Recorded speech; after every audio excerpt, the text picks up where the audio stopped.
Well, thank you very much, everyone, for joining this webinar. We're very excited to be here, and we're very excited that you're here as well. Before we start today, we just wanted to do a couple of quick introductions with everyone that's going to be taking part in this webinar. My name is John Elfith. I'm a policy analyst at the National Governors Association. I do a lot of variety of work on post-secondary issues, also keeping track of what governors are talking about in terms of education and a lot of other things as well. To my right, we have Scott Palmer, who is managing partner and co-founder at EducationCounsel. We have Nick Moore, who is currently the governor's policy advisor for Governor Ivey in Alabama. We have Lindsay Dworkin, who is currently the director of policy development and state government relations for the Alliance for Excellent Education and the former GEPA for former Governor Jack Markell. And then we also have a couple other folks who've done a lot of work to help us prepare this in the room with us. We have Seth Gerson, a program director at NGA, and Emily Webb, a policy assistant at EducationCounsel, who has done a lot of the technical assistance and bringing everything together on this. How this came about, during the transition between administrations with the 2018 elections, NGA and EducationCounsel did a lot of work closely together to craft some recommendations in a memo and a framework that new governors' education policy advisors, which we will hereafter refer to as GEPAs, whether or not you like the acronym, that's a lot the acronym that we use, could use in their first few months on the job. So following this memo's release, we talked about it and decided that we wanted to try to give GEPAs a more in-depth opportunity to engage with the variety of content that it includes, as well as talks more about what we at NGA could do, and then give you an opportunity to talk with some experienced GEPAs and learn from some of their backgrounds and things that they were able to accomplish. The webinar series was overall designed to provide that experience, so we'll start out hearing from our colleagues at EducationCounsel on the transition memo and a quick kind of federal implementation update. Then I'll talk a little bit about some of the services that NGA has to offer and some of the national landscape around what's going on across the states and education policy so far this year. And then we'll hand things off to Nick and Lindsay and let them talk some about their experience as GEPAs and then answer your questions. Before we jump in a little bit further, I just want to make sure that everybody is aware of the webinar logistics and reminders for our webinar today. First and foremost, if you plan on raising a question using Q&A, please enter your audio PIN so that you are able to participate in the Q&A portion. If you have any technical difficulties at all at any point during this webinar, there's a chat box to the right. Feel free to type in there, and I will be monitoring any issues that arise, and I'm happy to help you troubleshoot. And then finally, when you are not speaking, please be sure to mute yourself. Currently, everybody is muted, but I will unmute folks when we get to the Q&A portion. Great. Thank you, Emily. And thank you, John and Seth and NGA. And I am deeply cognizant that we have a lot of great people to get to. Hey, Lindsay and Nick, great to be with you. And so I'll try to go through this very quickly. And if there's value to come back or talk offline, we can certainly do that. So as John said, we really came to this work together in thinking about the big moment of transition. But I hope and believe that some of the items we identified and things that we encouraged new GEPAs to think about continue to be relevant and important way beyond transition, and a good sort of reminder and affirmation of things to think about and to attend to. I will tell you that contextually, if there's one big point I would say is it may not always feel it, and I'm confident, having worked in the governor's office myself, although not rising to the elite level of GEPA, but in my early career working for a chief of staff to governor in Maryland, that it is a great time to be a GEPA. It's a time of unbelievable opportunity, though also challenges as well.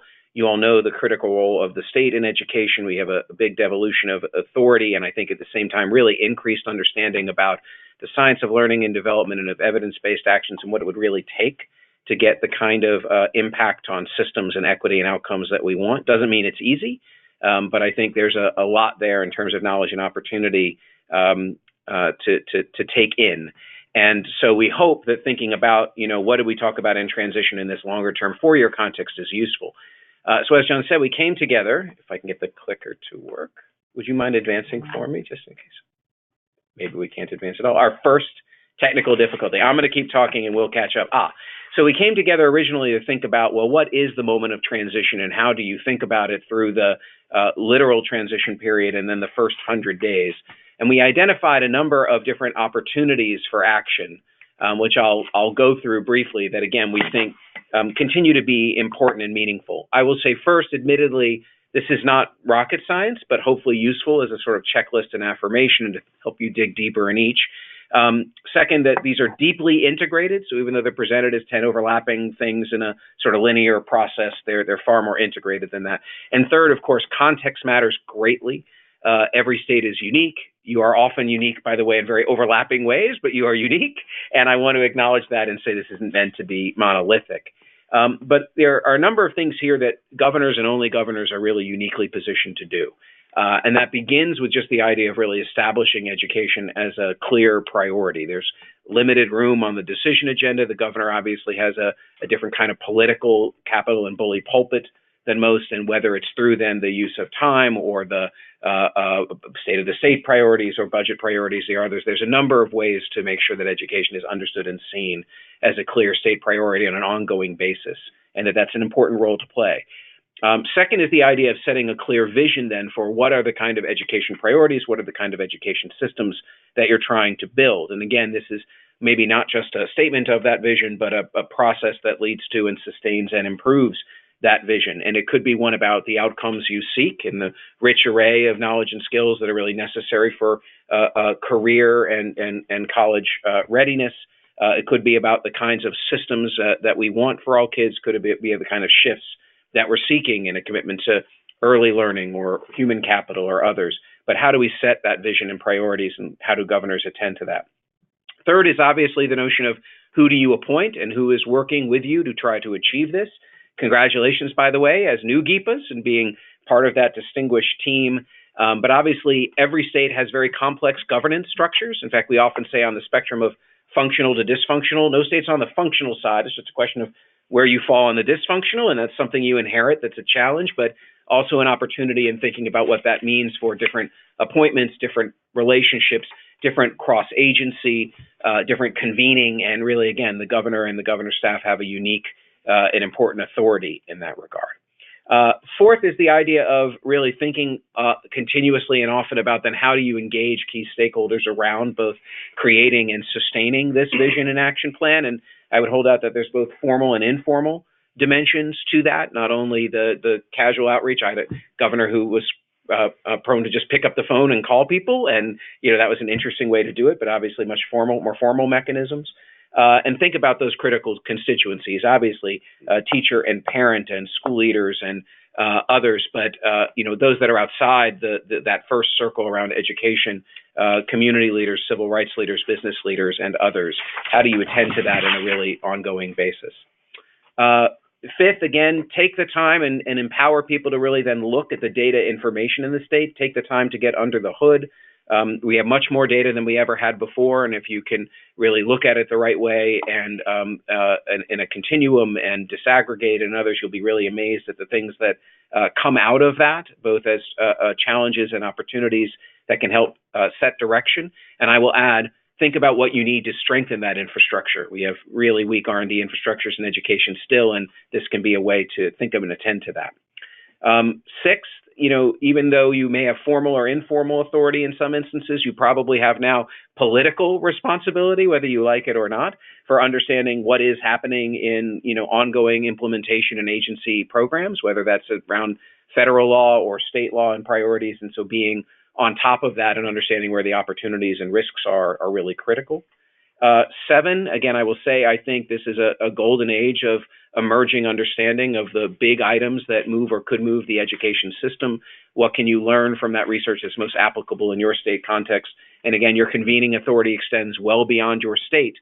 Look at folks like us. John, wave to the people like we're here and happy to be helpful in any way we can. And there are many others like us, and Lindsay and others on the call that will speak to that. Number 8, obviously, identify your priorities, both short and long term. Think about not only what you're going to do that's new, but what you're going to commit to hold on to and build on. That's a really important form of leadership, I think, in a transition and early in administration that we would encourage you to think about. Number 9, again, as you set that priority, think about how you build your champions and resources, internal and external. And then number 10, and perhaps the one that's often least attended to and in some ways most difficult, see if you can set the tone and tenor of this being about innovation, evaluation, continual improvement, not just a sort of one thing, we did it and then we move on to the next political cycle. These systems are too complex and hard to move in that way. So we would encourage you to think about what continuous improvement means and how you can, set up the system and expectations for that from the beginning. So these are 10 things that I went through very quickly and probably still spoke too long, but hopefully they give you a sense of some big buckets to think about and how do they fit together in your state context. Emily, if we can move 2 more slides, I'll just say one quick word about, the status of federal and how that might fit in. One more. And then turn it over to our other colleagues and make sure we leave some time for discussion and Q&A. So we thought it might be also useful to remind folks around the federal update, and I know Lindsay and others who work in this can add to this. But the reason for doing so was one of the things to think about is where do you have leverage? Where do you have flexibility? Where do you have funding and resources and flexibility that has only grown in recent years? And the reality is, in our experience, even with gubernatorial leadership and prioritization and other things, what must get done often trumps or at least pushes on what we would like to get done. And so the more that you can tie those things together, the better it is. And there are some points of leverage. So, for example, starting in K-12 around ESSA implementation, and there's certainly other drivers, we're now entering a different phase beyond initial accountability systems and assessments to think about what do we do in data reporting, what do we do in turning around low-performing schools, and these provide, I think, additional mechanisms of both responsibility and opportunity that provide leverage in a variety of directions. There's also additional funding flexibility about changes and things to supplement, not supplant, and others that allow you to have very different conversations, not, hey, districts, what are you doing with X federal funds, but, hey, given that you're getting X federal funds, what are you doing in general to move the system forward? And that's a very different conversation. In early childhood, a big increase in expenditure on CCDBG that needs to be used well in the near term. Many states with preschool development grants supporting their systems building. Again, how are you leveraging things like that? Progress on Higher Education Act reauthorization. I know it seems crazy to say this in this political environment and coming up on this presidential, but right now there's at least a reasonable chance that we see an HEA reauthorization, and sort of think about how you both inform and leverage that. And then, of course, the really important and often underattended to focus on career and technical education. With Perkins reauthorized and the opportunity to develop those plans in the near term, how do they reinforce some things you might have done in ESSA? How do they give you a chance to move and advance some career readiness priorities? So in all these, I'd encourage you to think, what's your educational goals and how do these provide leverage? But that leverage can often matter. So thank you for your patience. We can come back to all of that, but I think I'm turning it over to John to talk about NGA's work. Great. Thank you so much, Scott.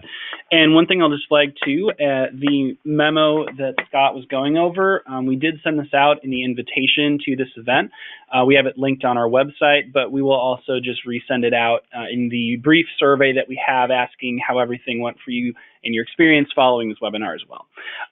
So jumping a little bit into a different bucket of NGA itself, we just wanted to give everyone a brief overview of what NGA is, who we are as the education team, and give you a little bit of an idea about some of the different services and activities that we offer. So NGA's makeup, this is a very, very basic understanding of giving you an idea of some of the different parts of NGA that you may fit into. You can see on the left there, NGA, there are a number of different parts of NGA. The advocacy portion is the group that works directly with the federal government and on the Hill to advocate for governor's priorities. The consulting portion of it is the group that does more of the leadership assistance to governors from the election day to their final years in offices. And then the solutions portion is the portion that we are a part of. We are also known as the NGA Center for Best Practices, and we are primarily a research and development arm that really helps promote best practices within the states and provides technical assistance to governors and their staffs in 5 key policy areas, of which education is one of them. So on the next slide, you can see that We currently have 7 team members, and this includes all of our specialty areas as well as email addresses. So if you ever have any questions, and we'll go over the various types of assistance that we offer here in a moment, feel free to reach out to any of the folks that you see here.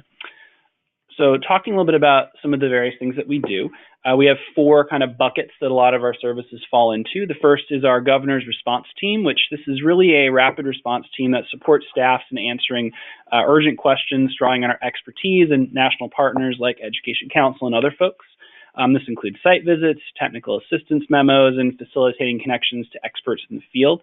One example would be a recent connection that we made between actually Nick's governor, Governor Ivey, and Governor Bullock, our current chair, in Alabama and Montana, where Governor Bullock came down to Alabama and they had some meetings and did some visits around early education.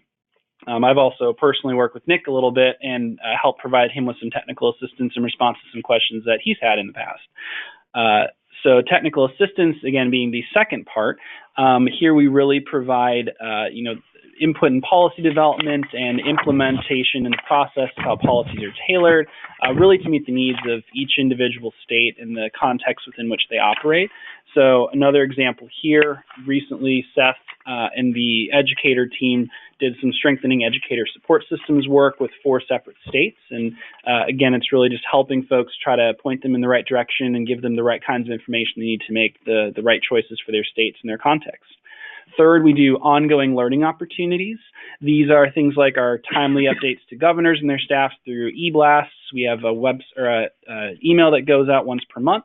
We also do webinars like these and podcasts, roadmaps. We put out briefs occasionally. So a number of different ways that we keep in touch and make sure that folks know what's going on and are staying current. And then last but not least, we do hold a lot of convenings. So we have regular meetings in the fall. It's called our GEPA Institute. So I'll just flag, keep an eye out for that. We should soon be sending out update and a save the date for when we'll be holding that and the location. We also do a lot of other meetings. For example, in August, we're going to be having a Charter Schools Learning Collaborative. And then in October, we'll be having a social emotional learning and whole child meeting as well. So again, keep an eye out for those couple of things. And then if Emily can advance the slide. The last thing we'll just highlight here, and I won't talk about each of these. We'd be happy to answer more individualized questions about any of these work areas.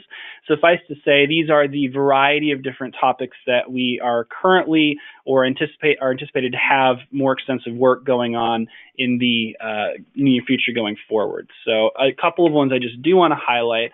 Under the human capital, our early care and education workforce, we will be just wrapping up our second phase of this, and we'll likely be continuing this work in the future. So look out for opportunities like in this area.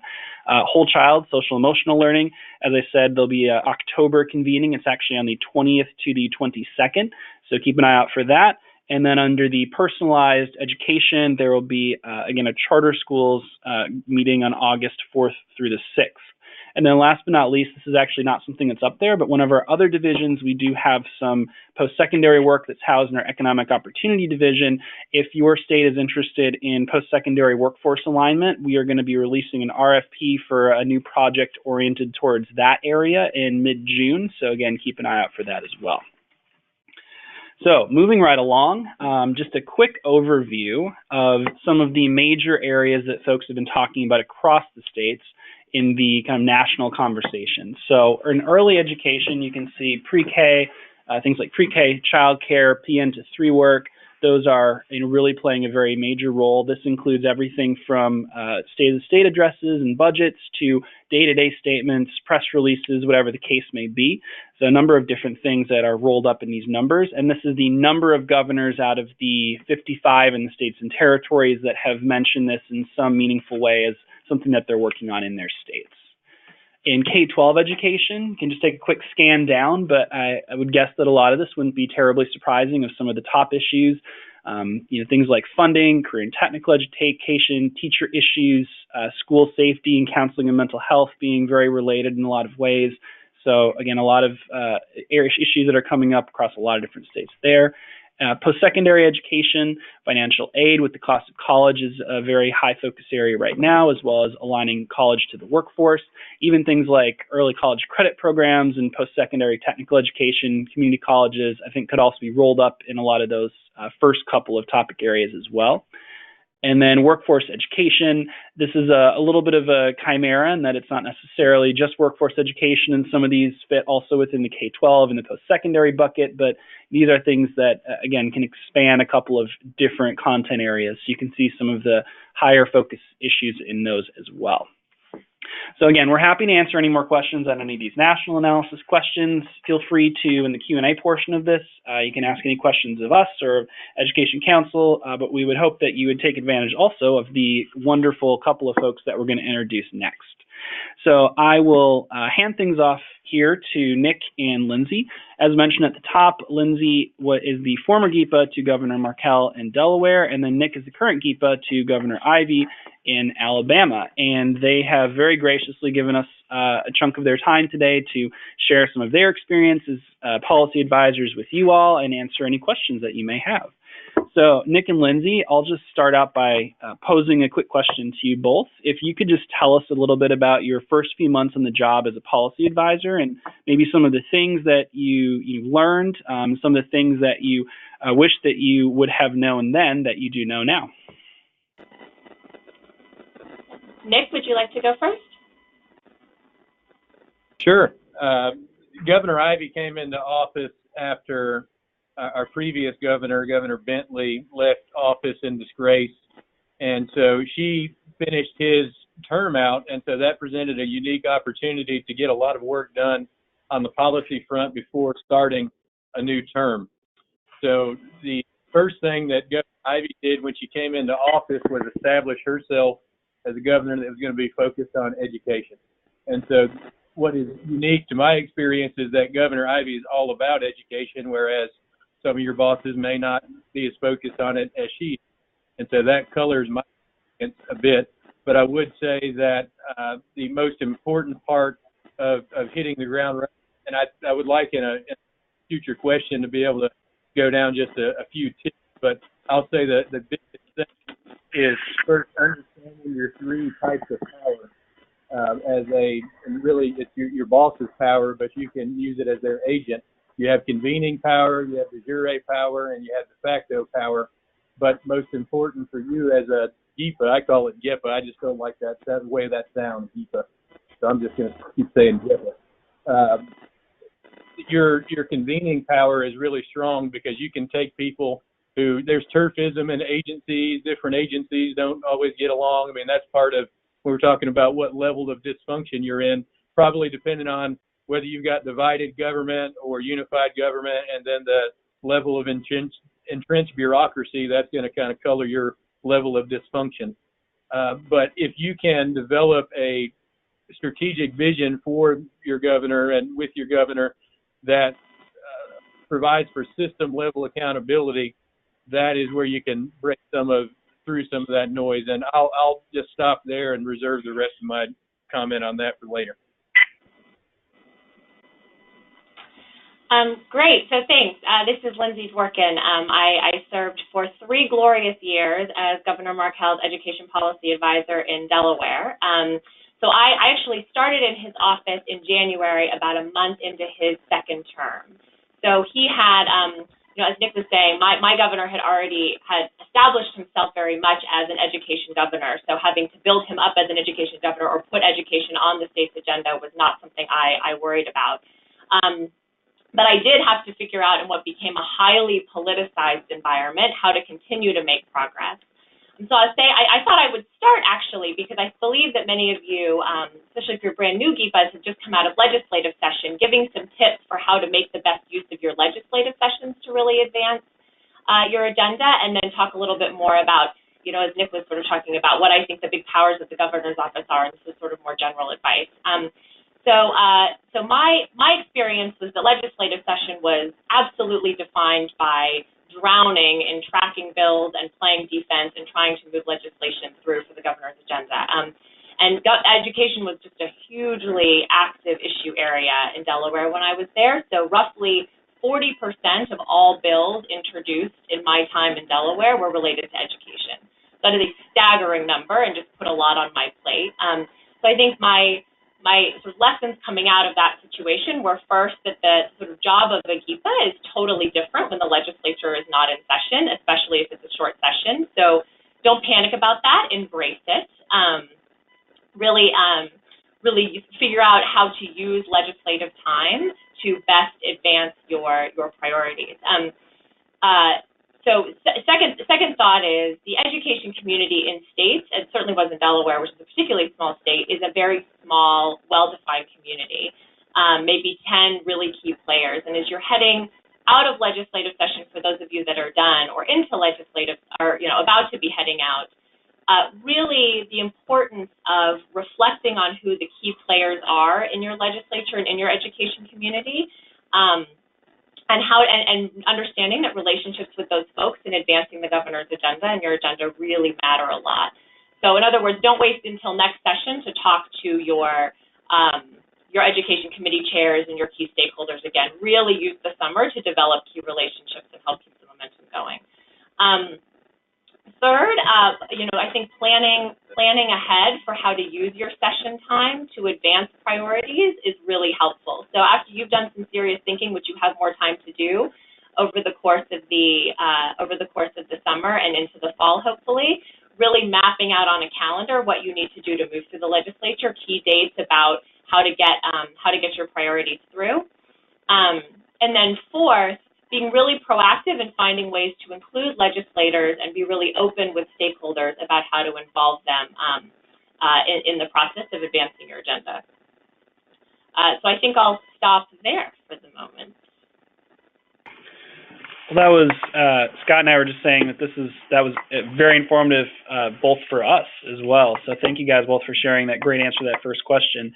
The next question is a two-parter. I'm going to merge our second and third questions and let you respond to both or one of the two pieces. So the next question would be, what is the greatest unexpected either challenge or opportunity that you encountered, with an emphasis on something that you hadn't anticipated before you got in the job?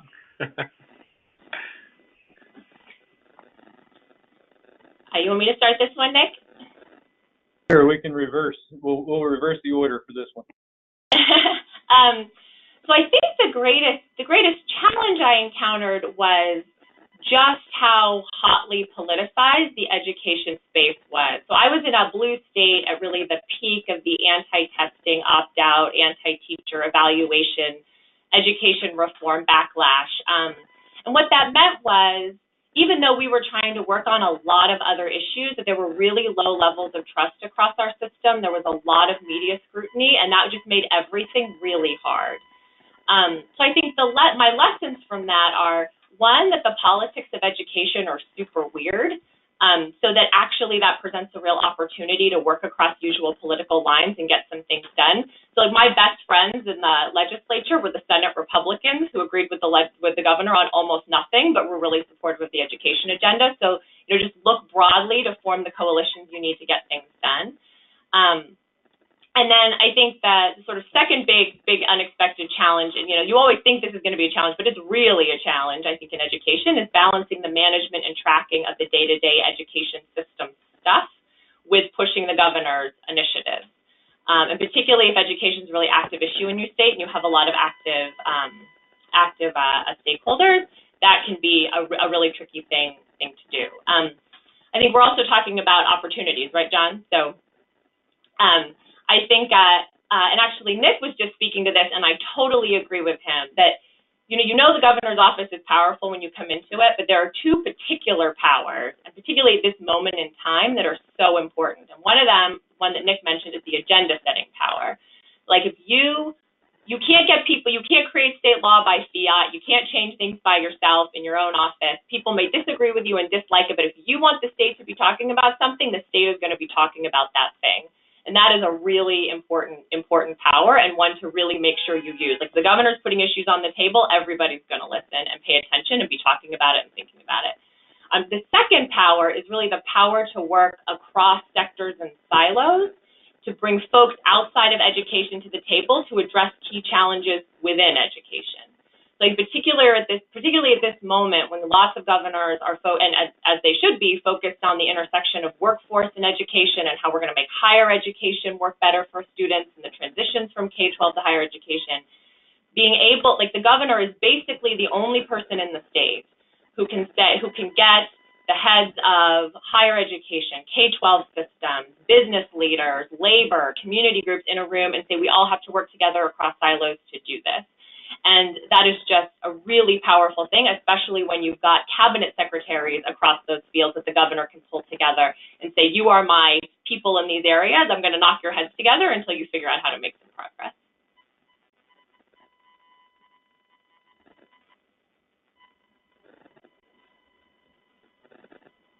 Nick, you're muted, I think. Yep, there we go. Sorry about that.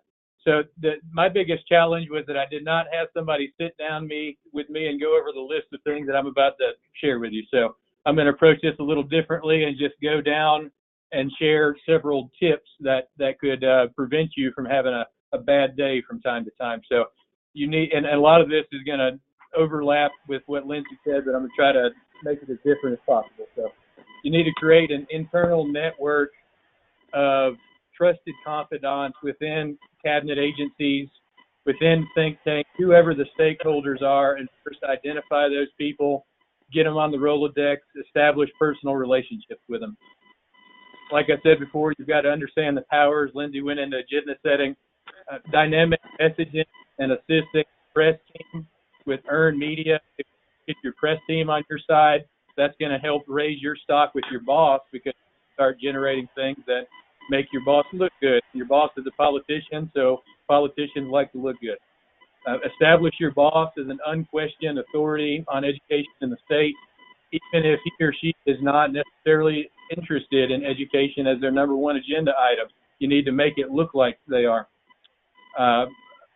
Also, make it clear how the other agenda items that they are very focused on, like workforce or educate or healthcare, show the ways that is affecting education. So, healthcare, kids that are sick can't learn well at school.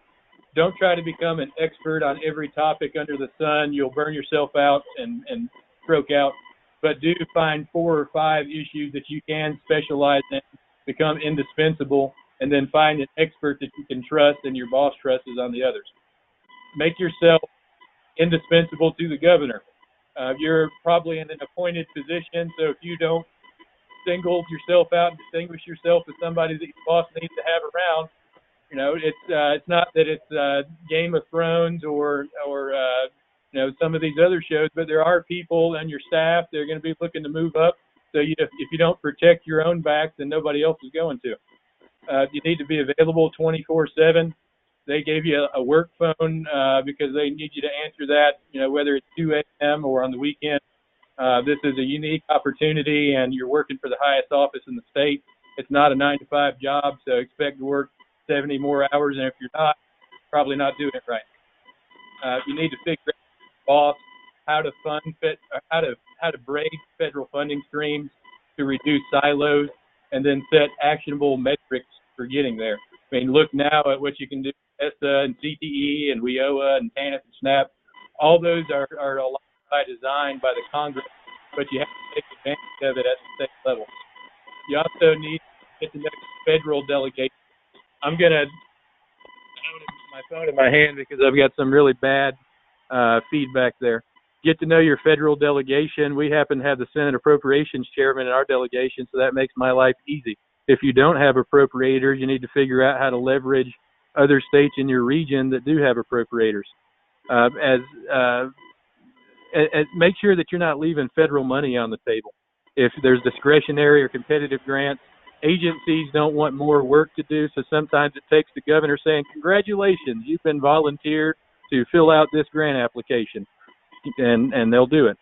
And make sure that you're using data to drive decisions. You need a P20W system. If you don't have one, start making it happen today. Use your governor's office as a bully pulpit to demand data-driven decisions, and use education to establish legacy moments for your boss. It's a good area to do that, again, even if they're not super stoked about it. Make friends with key legislators, as Lindsay said. Those are the ones, and particularly if there's, strife within your own staff, relationships with key legislators can help do what I said earlier, making yourself indispensable to your boss. Also, learn how to draft bills. Don't always rely on your legislative reference service or whatever you call that in your state. You'll learn how to draft it yourself, and you'll gain respect in doing that too. If you've got naysayers or people who don't like your boss in the education community, disarm those people. Honey goes a lot further than vinegar in politics, and so if you can make allies out of former enemies, your boss will appreciate that. Use your weekend strategically. Use one day to decompress, but if you have to, work both. But try to use one day to actually plan, do document review. Creative activity doesn't really happen too much during the week. But learn to say no to. Don't get hit with death by meetings. If you accept every person that wants to speak to you, you'll probably just die at some point over the 4 years. And don't forget the art. I'm going to end with this. Don't forget the art of a handwritten thank you note. People appreciate that, particularly if it's on the governor's office stationery. That was a fantastic list, and I feel like there should be some kind of proverbial mic drop after both of those answers. So the last question I'll pose before we go to the Q&A portion, I'm going to put you both on the spot with this one. If you can think back, and I know, Nick, you're still currently in a GEPA role, so your answer might be slightly different from Lindsay's, but you both mentioned that this is a very powerful and impactful and fantastic opportunity that everybody has the opportunity to serve in. What's the one thing that you would say you are most proud of that you have been or were able to accomplish in your role as a GEPA?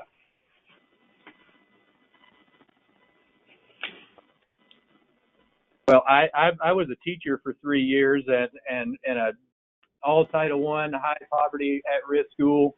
And the thing that I learned as a teacher is that they catch it from both ends. Sometimes communities blame teachers for what's, a larger, more systemic problem. And a lot of times politicians blame teachers because they don't want to accept responsibility for the results.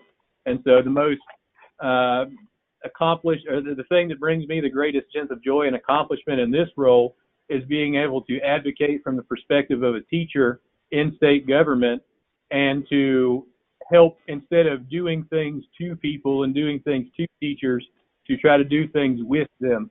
And if you can get those people at the grassroots level on board with you, then I think that gives you a great sense of accomplishment, because you realize you're not just doing things that make lobbyists happy or some politician. You can actually see something tangible.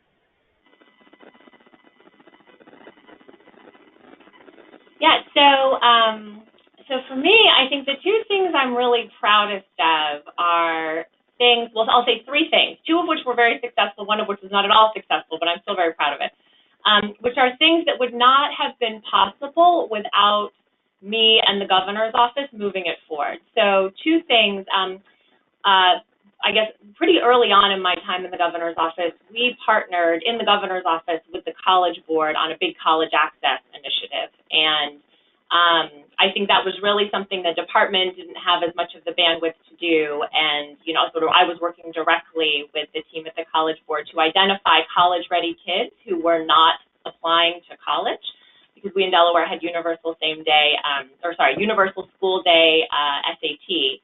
So we were able to identify kids who had college-ready scores who could get to college but weren't sending their score reports anywhere and weren't going. And we got basically 100% of those kids we identified into college just through sheer force of identifying them, writing them letters, talking to their teachers and guidance counselors. And every day I feel like I was directly responsible for helping kids actually go to college who wouldn't have otherwise had that opportunity. So I'm very proud of that. I think the big thing we did was in line with what I was talking about earlier about the power of the governor's office to bring people together across silos. So before it was as sexy as it is now, we were working on a sort of big statewide, we launched actually a big statewide college and career pathways initiative that cut across economic development and employers, labor, our higher ed system, and our K-12 system. And that would not have happened. So we went from, I think it was 2 years, having no program at all, to having 5,000 kids, which is a real number of kids in Delaware, with only 132,000 school-age kids, in meaningful pathways resulting in workplace credentials or industry-recognized credentials or other things to help them better transition to college or career. So that is something that continues to grow and expand, was really a need in Delaware, and something that without the governor's leadership just would not have happened. And it became so wildly successful and popular that there was basically no question when my boss was leaving office that it would be something that was enthusiastically continued by the next administration. So it has gone on to continue to grow. I think the third thing I would say is we had a lot of conversations, and I think this is now a growing conversation around the country, about the need to restructure teacher compensation and teacher career pathways. And that is not a resolved conversation in Delaware. It's a very tricky conversation, particularly in a blue state with a powerful union, and that speaks right at their sweet spot of teacher pay and career structures and ladders. But I think it is such an important conversation to be happening that I'm really pleased that we were, at a time when really no one else was positioned to do that, out sort of leading the charge that needed to be a big priority. So anyway, those are the things I'm proud of, and I have a few other tips and pieces of advice, but I'm happy to give those after we have some Q&A if that's the appropriate time. Sounds good. Well, I'm going to pass over to the question and answer portion. So I think we have the option of either folks can raise their hand or they can type in the chat box, and then we'll see what pops up and go from there. So ultimately, on the right side of your screen, there's a box that says questions. If you would like to type in a question there, that works well. Alternatively, I am about to unmute all participants, which you can remute on your own phone. But I will unmute all of you, and you can ask your question out loud.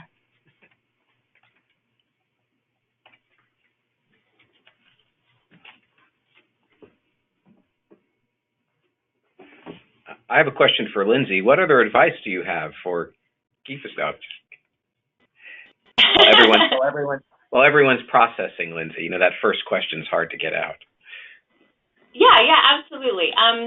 So there's happily a lot of overlap with what Nick was saying earlier, which means that we've have come to the same conclusion after time serving. But I think just a couple of things I think it's really helpful to keep in mind. The first, and I think probably most important, is identifying every year, really identifying 1 to 3 key policy priorities and remembering that those are your main jobs. So substance-wise, Scott and EducationCounsel talked earlier about issues that are popping up for states around workforce and issues around teachers. I think also ESSA implementation has teed up support for struggling schools as a really important topic, but just something concrete, something that you can get to, the things that you get to the end of the year and you can tell, and the media can tell, and stakeholders can tell whether you've accomplished it or not, and then waking up every day thinking, what am I doing to advance those things? I think smaller but still really important points are, Nick alluded to this, really ground yourself in the data of your state. So know some key metrics and numbers about what percentage of kids graduate, what percentage of kids are college and career ready in your state, what percentage of kids go to college and persist in college, and those numbers matter. And they matter not only because they're helpful to your boss, they're helpful to make the case to the public or members of the legislature about why you're doing the things you're doing, but also, and Nick alluded to this, they're helpful to make the case internally within the cabinet and within the government that education should be a priority and that this is something that matters for the economic health of the state in addition to just in the education world. Nick and I both talked a lot about this, but investing in relationship with key stakeholders, really, and when I say invested relationship, that's like a 30,000-foot way to say, go get lunch or coffee with your Senate education chairs, try to exchange cell phone numbers, meet the staff, set up regular check-in calls with people you're worried you're going to go out of touch with. There's just a number of times having the cell phone number and being on a text chain with the Senate Education Committee chair and his chief staffers, it came in handy and really made it possible to move a bill at the last minute or do something is just countless. So that's just hugely important. And on kind of the same note, try not to surprise important people. So there are lots of people who won't agree with what you're doing and stakeholders who like or don't like things at different times. But if there's a key group in your state or key other, education leaders in government, try to give them notice, be really courteous, because they're very likely to really appreciate that, whether they're happy about what you're doing or not. And I think also, remember the resources at your disposal. So I was much better at this later in my time than I was earlier, although it would have been more helpful earlier. But remembering that you've got a lot of people, starting with folks at NGA and a whole community in the education policy community that really wants you to be successful, and we have a lot of resources, policy, data, numbers, ideas. We know what other states are doing and can connect you.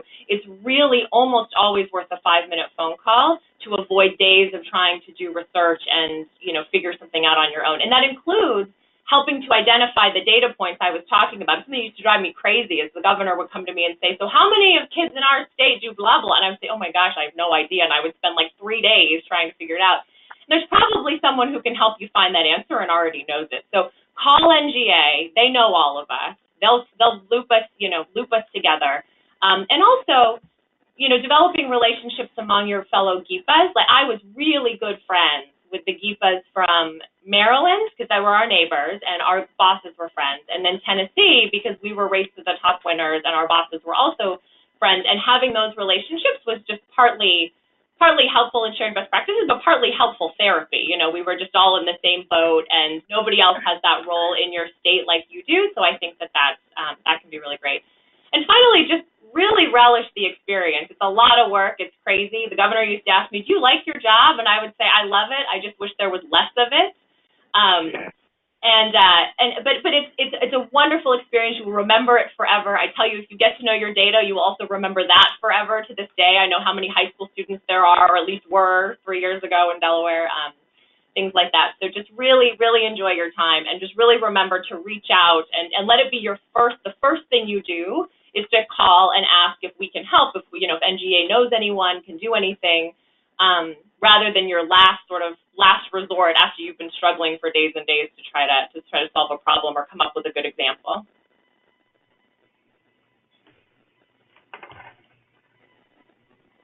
Great. Thanks so much, Lindsay. Any questions that have popped up in folks' minds in the last couple of minutes?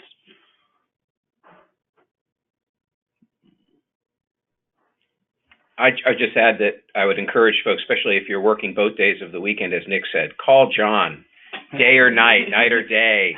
Get his cell phone. Don't let him off the hook. Oh, man. Yeah. And Seth, you can call Seth as Absolutely. well. He's not in the frame, but you can definitely call him too. It sounds better. So while we're waiting on questions, I'll just also pose a follow-up question. Nick, you may have thought of other things in the interim, and Lindsay as well, but any other bits and pieces or nuggets of advice that you may also want to offer up while we have everyone on the line for GEPAs working to do their jobs as best as they can? Sure, I'll continue with the trope Lindsay was on regarding national associations. So, and I think I mentioned it once, but you got NGA, ECS, if you're in the Southeast, you got SREB, so many different groups, and depending on what the political perspective of your boss is, think tanks that will help color your message. Now, one thing to be careful of is that you don't want to create a feedback loop to where you're just hearing things that go along with your preconceived notions on things, because then you can get into a situation of not challenging things and giving your boss bad advice. So just be careful that as you seek out advice from groups that you are always playing devil's advocate and making sure that you're running all the traps before you bring it to your boss. But one thing that leveraging national groups can do also is to amplify your message at the national level, which can help get your boss's agenda passed at the state level. So particularly if you've got some recurrent groups that, for whatever reason, their heels are dug in and nothing you can do is going to change their mind. If all of a sudden states all around the country are talking about, look how good we're doing on X, then it makes them, it puts political pressure on those groups, or if there's some naysayer that's attached to that group, they'll have a harder time fighting your boss to death over it. Yeah, I'll just add to that one of the really effective things we did in Delaware when we didn't like how, particularly if we were dealing with grumpy legislators, is we would, instead of sort of us being the administration, the ones being the voice of a proposal, we would bring in, outside experts to come and share both the data, the national picture, and say, gosh, did you know that in 44 other states they're doing it this way that you don't want to do it? Do you really want to be one of the ridiculous 6 that are doing it this backwards way? And having that come from someone that wasn't me was often really powerful. So I thought that was really helpful. The other thing I would add, the other thing I would add too about, I had one more thought about dealing with legislators in particular, because they were a big part of my job and they're, notoriously difficult, I think, and a constant thorn in the side of GEPAs, is that they really like to be involved. So I always felt like, gosh, if they would just pass the 2 bills we want to pass this year to move the education agenda, and then mostly stay out of the way and stop trying to be active in education, that would really be the best thing for the state. And of course, legislators are not at all interested in not being involved and running bills and doing things. So finding really productive ways. I mean, there's, of course, if you need a couple of bills to go through or a couple of resolutions or whatever, and, recruiting legislators to be part of those processes is fantastic. But I think finding ways to involve legislators and key groups in your moving your agenda, even if it's not strictly necessary, but still is possible, will often make them greater allies in the long run. So if you can create 5 committees, if you're advancing pathways, and put 5 different legislators in charge of each committee, or help them, help them run bills that add stakeholders to things, or do things that are sort of that may not be seriously substantive, but will give them a piece of the bigger agenda and make them feel like they're part of something positive in education, will often make them much better allies and help limit the sort of other noise that can be coming from the legislature when you're trying to move things forward.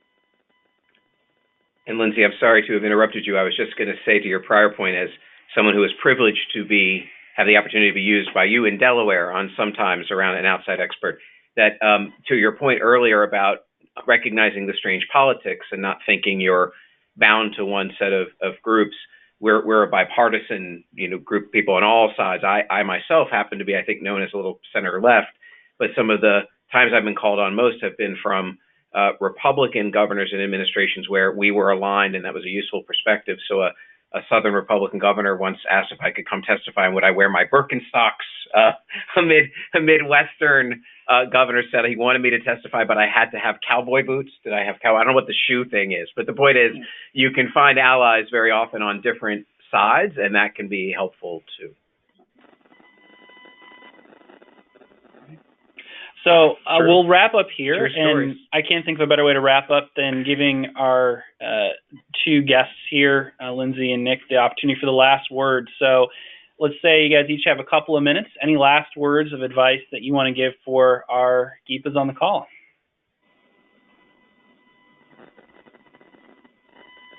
Sure. So I'll make my closing comments more a personal reflection or how you should reflect personally, in my view, of your time here. So one, like I said earlier, this is an appointed position, and you don't know how long you'll be in that role. You don't know how long your boss will be in the role.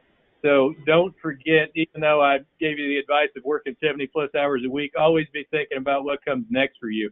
Don't sacrifice everything to your job that you're not planning for your next step. Obviously you're going to go around making quid pro quos, give me a job and I'm going to do this, of course.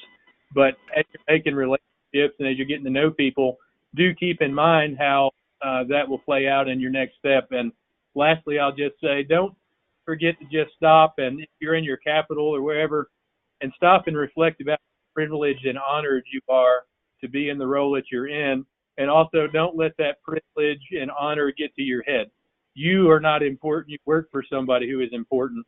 So don't let any of that make you think that you're more than what you are. You're a public servant.